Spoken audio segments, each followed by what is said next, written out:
मस्तक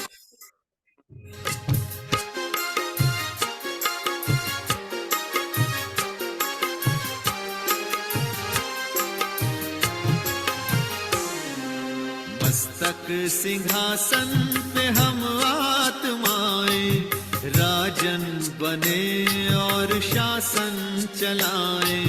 कर्मेंद्रियां कर्मचारी हमारी भ्रिकुट बीच दरबार अपना सजाएं। मस्तक सिंहासन पे हम आत्माएं राजन बने और शासन चलाएं।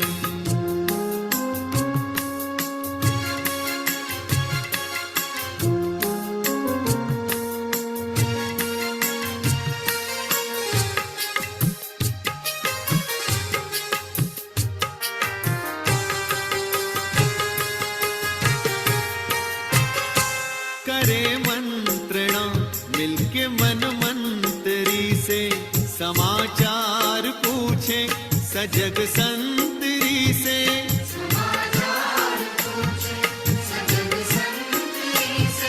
बड़ी सावधानी से इस राजधानी को माया की छाया से पल पल बचाएं। मस्तक सिंहासन पे हम आत्माएं राजन बने और शासन चलाएं। कर्मेंद्रियां कर्मचारी हमारी त्रिकुट बीच दरबार अपना सजाएं।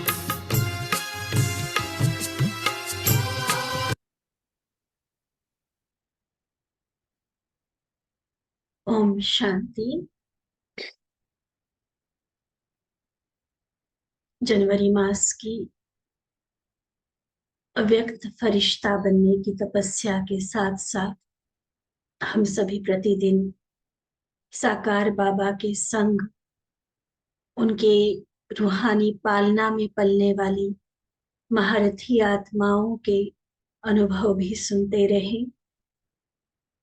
ये एक एक अनुभव सचमुच एक एक बहुत बड़े शास्त्र से भी बढ़कर होता है, जो हमें न सिर्फ ब्रह्मा बाबा के लिए यथार्थ वो पहचान दिलाता है, ब्रह्मा बाबा की महानता का एहसास कराता है, लेकिन साथ में उनके समान बनने के लिए सचमुच उनके कौन से पद चिन्हों पर हमें चलना है, कौन सी गुण विशेषताओं को जीवन में अपनाना है, इसकी भी हमें क्लैरिटी देता है। सहज और स्पष्ट समझ हमें मिलती है जब हम किसी के अनुभव सुनते हैं कि प्रैक्टिकल जीवन में ब्रह्मा बाबा कैसे थे। तो वैसा ही बनने के लक्ष्य के साथ फिर से हम अव्यक्त वाणी को शुरू कर रहे हैं। बाबा की अव्यक्त वाणियां जो मधुर शिक्षाओं से, गहरे राजों से भरी हुई होती है। हर वाणी में बाबा कोई ना कोई ऐसी बात, ऐसे रहस्य हमारे सामने रखते हैं जो हमारे पुरुषार्थ के मार्ग को स्पष्ट और आसान कर देते हैं। बाबा की आज की मुरली भी इसी कड़ी में ऐसी ही सुंदर और शक्तिशाली मुरली, जिसमें बाबा ने राज दरबार के आध्यात्मिक रहस्य को बताया है। इस संगम युग पर जो बाबा ने हम सभी को स्वराज्य अधिकारी का टाइटल दिया, तो इस स्वराज्य अधिकारी अर्थात स्वयं के राजे बनने के साथ कौन सा छत्र हमें मिला, कौन सा ताज मिला, कौन हमारे दरबारी है, कौन कर्मचारी है। अब अपने जीवन को सचमुच सदा विजयी बनने के लिए हमें क्या करना होगा, ऐसी कुछ बातों पर प्रकाश डालने वाली बाबा की आज की यह मीठी मधुर मुरली 16 अप्रैल 1982 के बाबा के ये महावाक्य, जिसका सार है संगम युगी स्वराज्य दरबार ही सर्वश्रेष्ठ दरबार। संगम युगी स्वराज्य दरबार ही सर्वश्रेष्ठ दरबार। तो चले मुरली सुनने की विधि अनुसार बाबा के सामने अपने आप को उपस्थित महसूस करेंगे। बाबा की पावरफुल दृष्टि अपने ऊपर अनुभव करते हुए यह स्वराज्य की सौगात बाबा से प्राप्त करेंगे। तो बाप दादा बोले, आज बाप दादा किस दरबार में आए हैं? आज की इस दरबार में बाप दादा अपने विश्व के राज्य स्थापना के कार्य में राज्य सहयोगी आत्माओं को, अर्थात अपने राज्य कारोबारी, राज्य अधिकारी बच्चों को देख रहे हैं। तो कौन सी दरबार में आए हैं? भविष्य के राज्य अधिकारी और अभी बाबा की विश्व स्थापना के कार्य में, उस राज्य की स्थापना के कार्य में सेवाधारी मददगार बच्चों को देख रहे हैं। यह संगम युगी स्वराज्य दरबार देख रहे हैं। स्वराज्य दरबार में सर्व प्रकार की सहयोगी आत्माएं चारों ओर की देख रहे हैं। इस स्वराज्य दरबार के विशेष शिरोमणि रतन बाप दादा के सम्मुख साकार रूप में दूर होते हुए भी माला के रूप में राज्य अधिकारी सिंहासन पर सामने दिखाई दे रहे हैं। बाबा की दृष्टि की यही तो कमाल है ना। बाबा को जो सर्वज्ञ कहा गया, जानी जाननहार कहा गया, कहते हैं उससे कुछ भी छिपा नहीं रह सकता। भक्ति में भी भगवान की हम कितनी बड़ाई, कितनी महिमा करते आए, आज उसका प्रत्यक्ष स्वरूप हम देखते हैं बाबा को। कैसे बाबा के सामने कुछ गिने चुने बच्चे बैठे हुए होते हैं, लेकिन जिन भी बच्चे को बाबा ने देखना है, उसको शारीरिक रूप से भले वो कहीं भी बैठा है, मधुबन में उपस्थित भी नहीं है बाबा के सामने, देश में विदेश में कहीं किसी कोने में लाखों मील भी दूर बैठा हुआ है, लेकिन बाबा की नजरों के सामने, बाबा की नैनों में समाया हुआ, ऐसा बाबा उनको महसूस करते हैं। तो सामने दिखाई दे रहे हैं हर एक राज्य अधिकारी सहयोगी आत्मा अपनी अपनी विशेषताओं की चमक से चमक रही है। देखो बाबा की दृष्टि, एक तो चाहे दूर नजदीक कहीं भी बैठी आत्मा उसको नजदीक देख रहे हैं, और फिर नजदीक देखने, सामने देखने के साथ साथ हर आत्मा की विशेषताओं पर बाबा की नजर है। तभी बाबा कह रहे कि ऐसे लग रहा है जैसे हर आत्मा अपनी अपनी विशेषता के आधार पर चमक रहे हैं।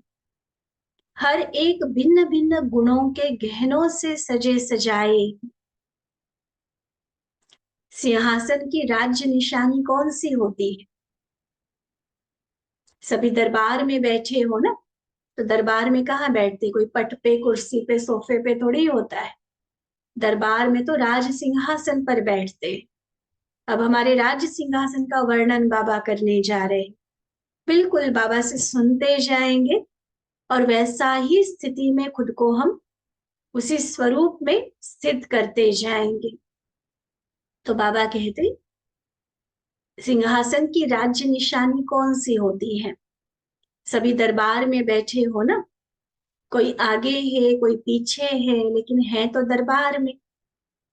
तो सिंहासन की राज्य निशानी छत्र छाया रूपी छतरी, देखा है ना सभी ने, सिंहासन के ऊपर एक छत्र होता है, छतरी को हो, छत्र को हो।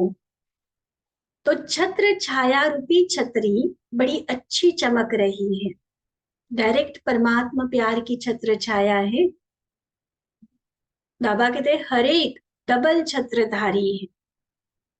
एक लाइट का क्राउन अर्थात फरिश्ते स्वरूप की निशानी, साथ साथ विश्व कल्याण के बेहद सेवा के ताजधारी। ताज तो सभी के ऊपर है, लेकिन नंबरवार है। कौन से दो ताज बताए बाबा ने? एक तो लाइट का ताज, लाइट का क्राउन दिखाते हैं फरिश्ते के ऊपर। सभी को पता है कैसे दिखाते हैं लाइट का क्राउन?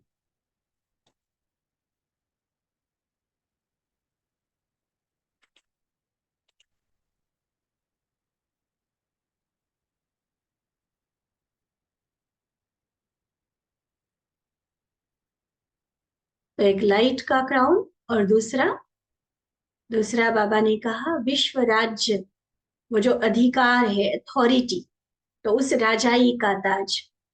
लेकिन उसके पहले अभी हम बनते सेवादार। तो एक लाइट का क्राउन अर्थात फरिश्ते स्वरूप की निशानी, और साथ साथ विश्व कल्याण के बेहद सेवा के ताजधारी। यह ताज है तो सभी के ऊपर, परंतु नंबरवार है। कोई के दोनों ताज समान है, कोई का एक छोटा तो दूसरा बड़ा है, और कोई के दोनों ही छोटे हैं। मतलब पवित्रता की भी वो लेवल अचीव नहीं की है अभी, कहीं ना कहीं कमी है। भले ब्रह्मचर्य को अपना लिया होगा, लेकिन जो संपूर्ण पवित्रता की गहराई है अभी वहां तक नहीं पहुंचे। तो पवित्रता का लाइट का ताज छोटा है। और इसी तरह से सेवाएं करने में कोई तो देखो बहुत बड़े बड़े रूप की विश्व सेवा स्तर की सेवाएं कर रहे हैं, और कोई छुटपुट सेवाएं, ठीक है थोड़ा सा सहयोगी बन गए, थोड़ा सा बहुत जितना कहा उतना काम कर लिया, तो कर रहे हैं तो अर्थात ताज तो मिलेगा ना। लेकिन कहाँ विश्व महाराजन का ताज, कहाँ प्रजा भी ताज पहनेगी, फर्क तो रहेगा ना। तो बाबा क्या कह रहे कि किसी का एक छोटा एक बड़ा है। मान लो अपनी धारणा में परफेक्ट है, नंबर वन है, लेकिन सेवाओं में इतना आगे नहीं है। कोई सेवाओं में बहुत आगे है, लेकिन अपने लिए कहीं ना कहीं अलबेलापन है। तो क्या होगा, एक ताज छोटा होगा एक बड़ा, और कोई कोई के दोनों छोटे हैं। साथ साथ, ठीक है, पहले छत्र बताया बाबा ने, दूसरा ताज बताया। अब आगे चलो, और राज सिंहासन की राज्य अधिकारी की निशानियां बाबा बता रहे, और उसको संगम युगी जीवन के साथ बाबा रिलेट कर रहे हैं। अब तीसरी बात, हर एक राज्य अधिकारी के प्योरिटी की पर्सनालिटी भी अपनी अपनी है। रूहानियत की रॉयल्टी अपनी अपनी नंबरवार दिखाई दे रही है। रूहानियत की रॉयल्टी, प्योरिटी की पर्सनालिटी, बस बाबा ने दो दो शब्द बोले हैं, लेकिन इन दोनों ही शब्दों की बहुत गहराई है। पर्सनालिटी का मतलब होता है पूरा व्यक्तित्व हमारा, पूरी जो हस्ती है हमारी, हमारा अस्तित्व जो है, उससे प्योरिटी छलके। मेरे वाइब्रेशंस, मेरी वृत्ति, मेरे संबंध संपर्क, मेरे मनसा से उठने वाला हर संकल्प, हर आत्मा के प्रति जो भावना है, बोल कर्म ये तो मोटी बातें, लेकिन हर हर वाइब्रेशन, हर तरंग हमारे द्वारा जो निकल रही है, वो प्योरिटी का अनुभव कराए, रूहानियत का अनुभव कराए, जो लोगों के दिल से मन से स्वतः निकले कि ये तो कोई विशेष है, ये तो अलौकिक है, ये रूहानी पर्सनालिटी है, हम जैसे साधारण नहीं है। तो वो रूहानियत की रॉयल्टी, प्योरिटी की पर्सनालिटी, उसमें भी बाबा को नंबरवार शब्द बोलना पड़ता है। ठीक है, तो सभी दरबार में बैठे हो ना, ऐसे स्वराज्य अधिकारी सहयोगी आत्माओं की दरबार देख रहे हैं। संगम युगी श्रेष्ठ दरबार, भविष्य की राज्य दरबार, दोनों में कितना अंतर है। अब की दरबार जन्म जन्मांतर की दरबार का फाउंडेशन है। अभी जैसा अपना नंबर हम बनाए जन्म जन्मांतर के लिए, वैसे ही प्रारब्ध पाते जाएंगे। अभी के दरबार की रूपरेखा भविष्य दरबार की रूपरेखा बनाने वाली है। तो अपने आप को देख सकते हो कि अभी के राज्य अधिकारी सहयोगी दरबार में हमारा स्थान कहाँ है। चेक करने का यंत्र सभी के पास है। जब साइंस वाले नए नए यंत्रों द्वारा धरनी के ऊपर आकाश मंडल के चित्र खींच सकते हैं, कितने लाखों लाखों किलोमीटर दूर तक जो तारे हैं उनके भी चित्र खींच लाते हैं, वहां के वायुमंडल के समाचार दे सकते हैं। इन एडवांस प्रकृति के तत्वों की हलचल के समाचार दे सकते हैं। अब सर्दी ज्यादा पड़ेगी, अब कम होगी, अब बरसात आएगी, अब भूचाल आएगा, अब सुनामी आएगी, पहले से ही पता कर लेते हैं ना सारा। ये साइंस की शक्ति, अगर वो ये कर सकते हैं तो आप सर्वशक्ति संपन्न बाप के अथॉरिटी वाले श्रेष्ठ आत्माएं अपने श्रेष्ठ दिव्य बुद्धि के यंत्र द्वारा 3 काल की नॉलेज के आधार से अपना वर्तमान काल और भविष्य काल क्या नहीं जान सकते? जब साइंस वाले जान सकते हैं तो हमारे पास, जिसके पास परमात्म शक्ति की अथॉरिटी है, डायरेक्ट भगवान का दिया गया तीनों काल तीनों लोकों को जानने का यंत्र है, तो क्या हम नहीं जान सकते, नहीं समझ सकते? यंत्र तो सभी के पास है ना, दिव्य बुद्धि सबको प्राप्त है। इस दिव्य बुद्धि रूपी यंत्र को कैसे यूज करना है, किस स्थान पर अर्थात किस स्थिति पर स्थित होकर के यूज करना है, यह भी जानते। दिव्य बुद्धि रूपी सौगात बाबा ने हमारे ब्राह्मण जन्म होते ही दी। अब है कि एक चीज मेरे पास है, लेकिन उसका प्रयोग कैसे करना, कब करना, किस तरीके से करना, वो भी बाबा ने सिखा दिया है। कैसे करना है देखो, अगर याद नहीं है बाबा फिर से सिखा रहे, समझा रहे। त्रिकालदर्शी पंथी स्थिति के स्थान पर स्थित हो, तीनों काल की नॉलेज के आधार पर इस यंत्र को यूज करना आता है। पहले तो स्थान पर स्थित होने आता है, अर्थात त्रिकालदर्शी स्थिति में स्थित होना आता है। तो इसी यंत्र द्वारा अपने आप को देखो कि मेरा नंबर कौन सा है। जब से हम ब्राह्मण बने तब से लेकर हम अपने आप को देखें, बाबा की श्रीमत देखें, बाबा की शिक्षाएं देखें, ब्रह्मा बाबा मम्मा को सामने देखें और उस आधार पर अपने जीवन को हम टैली करें, तुलना करें, उसकी पता चलेगा कि हम सचमुच स्वराज्य अधिकारी की लाइन में कहाँ पर है, कौन से नंबर पर है। हम सिर्फ कहकर खुश होने वाले कि हम तो राजा रानी बनेंगे, राज्य अधिकारी बनेंगे, वह सचमुच वह लक्षण हमारे अंदर दिखाई देते हैं, ये कोई और नहीं बताएगा।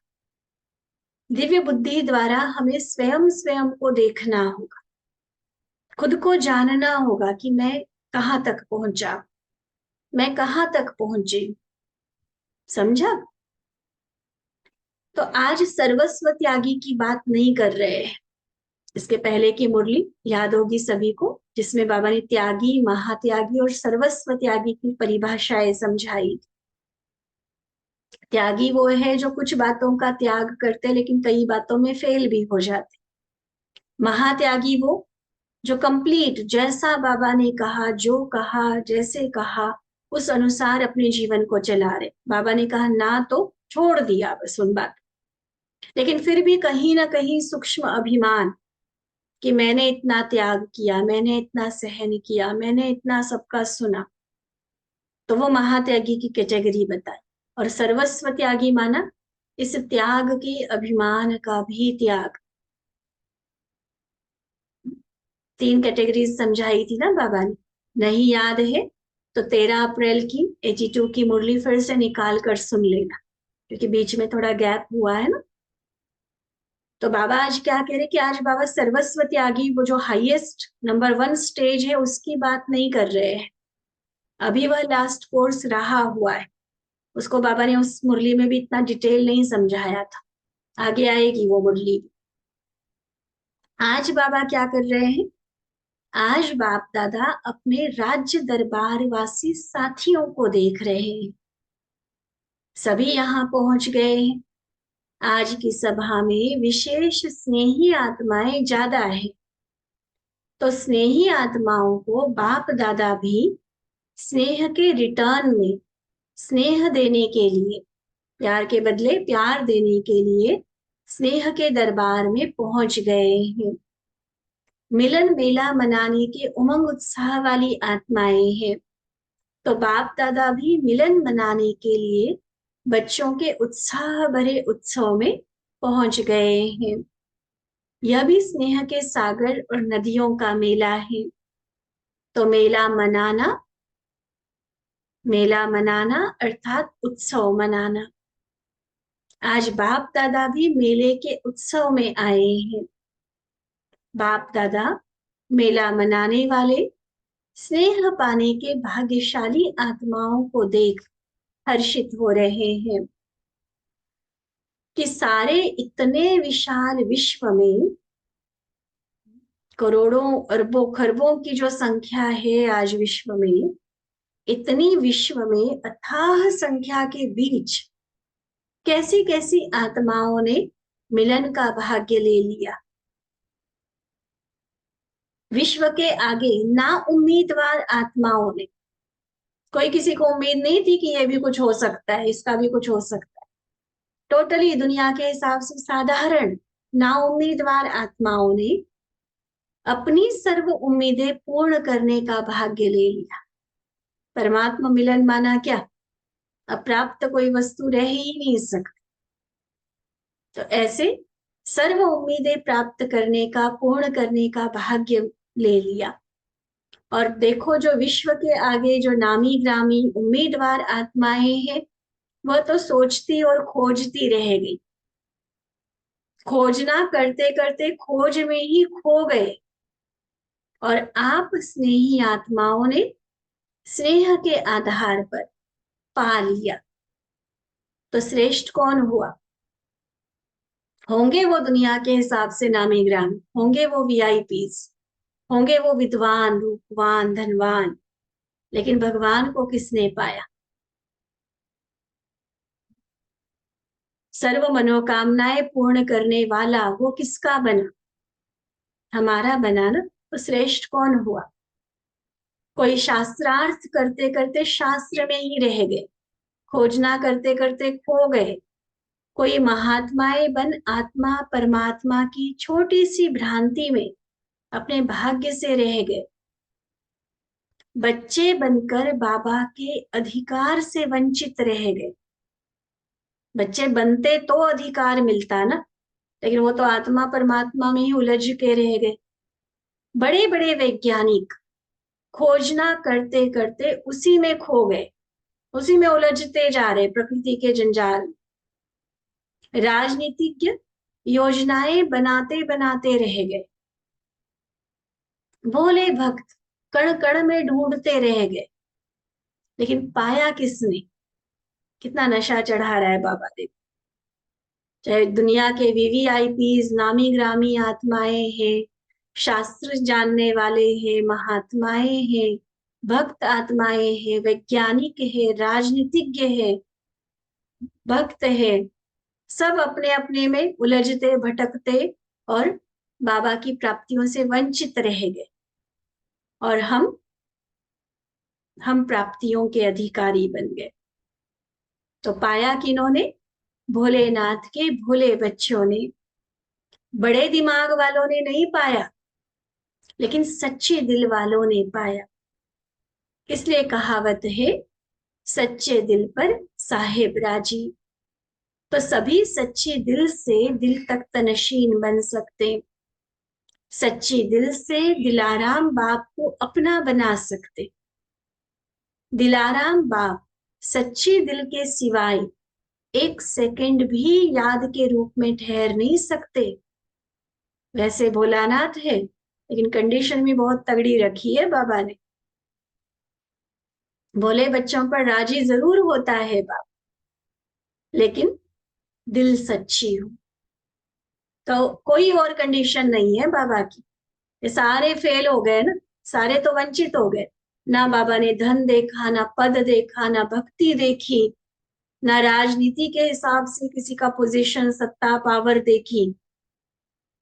किस पर राजी हुआ भगवान? सच्चे दिल वालों। लेकिन अगर सच्ची दिल नहीं है, बाबा फुल अथॉरिटी से बता रहे हैं, अगर सच्ची दिल नहीं है तो एक सेकंड भी बाबा नहीं टिक सकता है। सच्ची दिल वाले की सर्वश्रेष्ठ संकल्प रूपी आशाएं सहज संपन्न होती है। अब भगवान जिस पर राजी हो गया, उसके लिए कुछ रहेगा पाने का। सब आशाएं, सारी शुद्ध मनोकामनाएं, श्रेष्ठ संकल्प रूपी आशाएं सब बाबा पूरा कर देते हैं। सच्ची दिल वाले सदा बाप के साथ का साकार, आकार और निराकार तीनों रूपों में सदा साथ का अनुभव करते हैं। बहुत प्यारी बात है बाबा की। अगर दिल सच्ची है, ऐसा नहीं कि बाबा तो परम धाम में बैठा है, ब्रह्मा तो वतन में बैठे हुए हैं, यहाँ तो हम अकेले हैं ना, साकार में तो कोई सहारा चाहिए ना, ये बात नहीं रहेगी। अगर सच्ची दिल है तो साकार, आकार, निराकार जहां चाहो, जब चाहे, जैसे चाहो, जितना टाइम चाहो, बाबा के साथ का अनुभव कर सकते हो। अकेले होने वाली, अकेले होने के कारण डर वाली, चिंता वाली, टेंशन वाली, बोर होने वाली, ऐसी बातें रहेंगी ही नहीं कोई। ना थकावट होगी, ना दिल शिकस्त होंगे, ना घबराएंगे, क्योंकि साथी कौन मिला? स्वयं भगवान। तो सच्ची दिल वाले ऐसे सदा साथ का अनुभव करते हैं। ठीक है, आगे मुरली और भी है, वो हम नेक्स्ट क्लास में लेंगे।